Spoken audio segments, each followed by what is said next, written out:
Alright, so we're doing the tests for ankle joint stability, and the first one we're doing is the anterior drawer test. And for this one, I have my patient sitting on the table with their leg hanging over, relaxed. And for this one, I hold the tibia in place with one hand and hold the calcaneus in the palm of the other one. And I simply push the tibia backwards while pulling the calcaneus forward. And this would be positive if the foot glided forward, or if there was like a clunking sound towards the end of the movement, and yeah, and that would indicate an injury to the anterior talofibular ligament.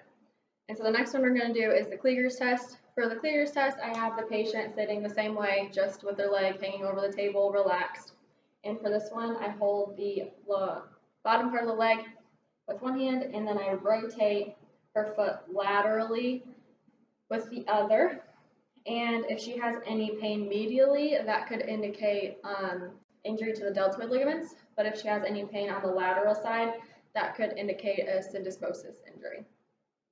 And so the next one is the inversion Taylor tilt test. For that one, I have the patient sitting on the table with her foot at 90. And so for this one, I hold the calcaneus in one hand and just invert it. And if the talus had excessive motion during this, that could indicate injury to the calcaneofibular ligament, but it could also indicate injury to the anterior and posterior talofibular ligaments.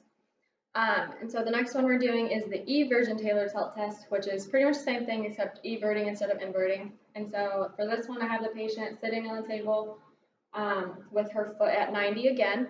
And so for this one, I hold the calcaneus in my hand and evert it. And if there was excessive motion in the talus during this test, that could indicate an injury to the deltoid ligament. And so for the last test, we're going to do the medial subtalar glide test. And for that one, I'm going to have the patient scoot back so that her foot's on the table. And for that one, so she's sitting, and I'm going to stabilize the talus in one hand. And then I'm going to slide the calcaneus medially. And if there was excessive motion, like movement in the talus during this, that could indicate injury to the lateral ligaments.